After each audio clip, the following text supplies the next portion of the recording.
an example of hatred that blacks have against whites. They consider that to be a nutcase.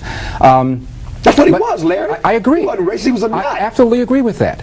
But if we want to take the argument that you look at something an individual does, like those people did to James Byrd, and then create a case that there's a lot of racism against black people, you could do the same thing with crime blacks commit against whites. If you look at violent interracial crime, black-white crime, there are about 1 million acts of violent black-white crime any given year. And by violent, I mean rape, murder, robbery with aggravated manslaughter.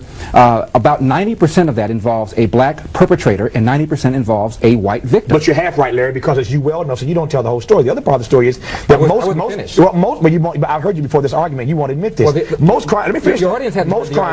crimes committed against whites are committed by other whites. Most crimes committed by blacks are committed by other blacks. Well, what's your point? It depends on the category of crime. Almost half. So you're picking one or two categories. Almost half of certain categories of crime committed by blacks are in fact against white people. But the point is this, Tavis. When you look at the percentage of blacks in the population, blacks are committing far more crime against whites than the other way around, way more. Look at polling data, anti-Semitism. The good news is that in America, anti-Semitism is at an all-time low. However, in the black community, the anti-Semitic rate is almost 3 times higher than in the non-black community. I don't want to put down this list. I still think, though, that does a disservice to the facts. If most crimes committed against whites are committed by whites, most crimes committed against blacks are committed by blacks, I think you're doing a disservice when you're not representing. It's intellectual dishonesty. Almost half of the victims of black crime are in fact white people. Almost half. The victims of white crime almost are very rarely black people. It just isn't true. When you look at black-white crime, black are committing a lot more crime against whites than the other way around, even when you adjust for the percentage of the population. Dr. King said all the time, as you well know, King's definition, who is an expert obviously on violence, Dr. King, who I think we both respect here, King's argument was that racism, his definition was this: racism equals prejudice plus power. Racism is defined as prejudice plus power. It's ridiculous. You didn't buy that argument? You didn't buy that definition? Because the point is, if racism equals prejudice plus power, black folk who are powerless by and large, who can be prejudiced but don't have the power to be racist. That is one of the most idiotic things I've ever heard. Calling King an idiot? When Reginald Denny... Are you calling King an idiot? When Reginald Denny was on the ground and Damian Football Williams had a brick in his hand and was trying to kill him, did Reginald Denny face somebody who had power? I think so. What an absurd thing to say. You don't have power, therefore you can't be a bigot. When State Senator Diane Watson blasted Warren Carterly, the black man who championed the cause of eliminating affirmative action, she said to him, because he's married to a white woman, let me tell you something. The reason you're supporting the abolition of affirmative action is because you have no ethnic pride. You're married to a white woman. You want to be white. Now, was she racist because she didn't have power? Was she not racist because she didn't have power? It doesn't make any sense. Black people can be racist. It doesn't matter whether you have power or whether you don't have power. And the fact is, black people are doing all sorts of hideous things to whites, when if it happened the other way around, we'd be yelling and screaming. Here's the question. I want to move down this list, as I keep saying, but I love talking to you. The thing is, though, as you're making these arguments now, Larry, and this is the point I don't know that you ever understand, or not you, but black conservatives also do not understand. When you sit on a national television show and your entire diatribe, the entire talk show, you pontificate ad nauseum about the black crisis, about the black struggle. I ain't heard you say nothing yet challenging about white people, and that's what most folks get from you every day on radio. That's my second chapter, Tavis. We haven't gotten to it. My second chapter has to do with white condescension. Right. And the point behind my whole book, Tavis, the first 2 chapters, is not that the majority of blacks are racist. They're not. Nor that the majority of whites are racist. Okay. They're not. Right. But to the extent that there is racism in the country, there's a great deal of racism coming out of the black community. When Jesse Jackson refers to Jews as Jaime and New York as Jaime Town, when Spike Lee says he doesn't like interracial couples and when he sees one he gives them visual daggers, when Al Sharpton refers to Jews as diamond merchants, we got a problem here and we ought to call people on Let me ask you, I got to break another time here. Let me ask you this. Do you at least see it? I'm not talking even about you in particular, but people like you who are black, who have a more conservative bent on radio. Do you see at least the argument that many African Americans who are to the left ideologically, the argument they make is that when you tune into Larry Elder, when you tune into Ken Hamlin, when you tune into Armstrong Williams, when you tune into whomever, the majority of what you hear, and I've listened to your show for many, many years in LA, we used to work together, the majority of what you hear, more often than not, is Larry and others being more challenging of black folk than white folk. Do you at least see that and then understand how black folk then have an issue with Larry Elder? Well, Tavis, I can't This is a pure airtime. I can't account for Hamlin or for Armstrong. I can't speak for them. But your airtime. I can speak for me. Right. And here's what I try to do on my show.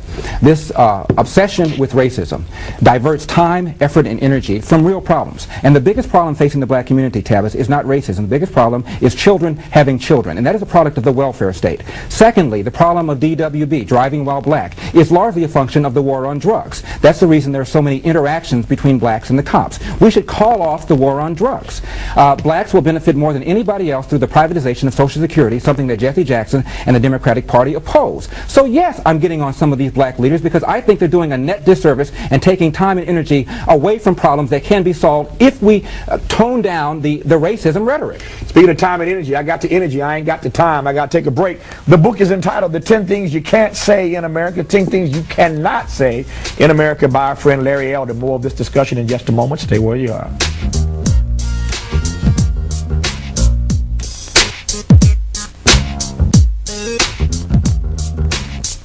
All friends here. We're all buddies. We're all buddies. We're gonna go out and eat ribs after this. Yeah, we agree on nothing, but we're friends here. This guy is a triple threat. He's doing radio, he's doing television, moral court, the clip you just saw, and he's doing books. And he did this one with a provocative title, The 10 Things You Can't Say in America. It is written by Larry Elder. Let me ask Gary and Corey to put this list back up again so I can scroll down this right quick. Larry was trying to talk a little earlier, and I know some of y'all were trying to read and listen at the same time. So let me scroll down this list of the top 10 things you cannot say in America. The first, we've already had a little bit of discussion about blacks are more racist than whites. Number two, white condescension is as bad as black racism. I can agree with that, I think. Number three, the media bias. It's real, it's widespread, it's destructive. That is nonsense, Larry Elder. We talked about that earlier, about this so-called liberal media bias. When folks won't come on, then they call it a liberal bias. There most certainly is a liberal bias. All right. Number four, the glass ceiling full of holes. Give me a quick discourse on that right quick. Well, President Clinton gave a speech once, Tavis, and he said that women earn 75 cents on the dollar for for identical work performed by men. To give you an idea of how stupid that is, let's suppose you have a factory and you got 500 men. I come up as a headhunter and I present you 500 women who can do exactly the same work, exactly as well, but you can pay me 75 cents on the dollar? You're telling me guys wouldn't fire all the men and hire all women and look at women all day instead of guys? It doesn't make any sense. It is intellectually insulting to suggest that men are doing exactly the same work as women.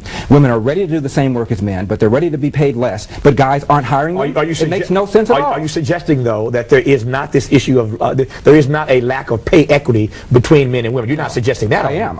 If you compare apples to apples. You think that men, let me finish. You compare apples to apples. You think that women in the workplace are given the same respect that men when it comes to pay equity? I didn't say anything about respect. I'm just talking about money.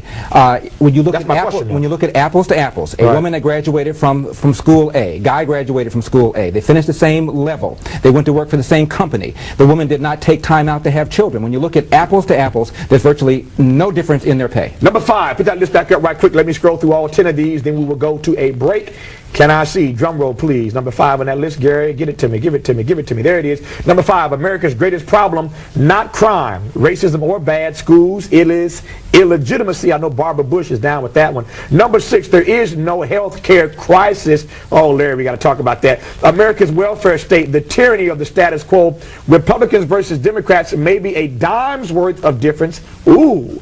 Ralph Nader would agree with that point. Number nine, the war against drugs is Vietnam 2. We're losing this one too. I know a lot of black folk who would agree with that, Larry Elder. And number 10, gun control advocates, good guys with blood on their hands. Right. We will talk about Republicans and Democrats and what Larry thinks of President Bush or President Gore. Is the book by Larry Elder there on your screen. You can check him out as the judge on Moral Court. Send me a check, Larry. I promoted everything you do. I'll give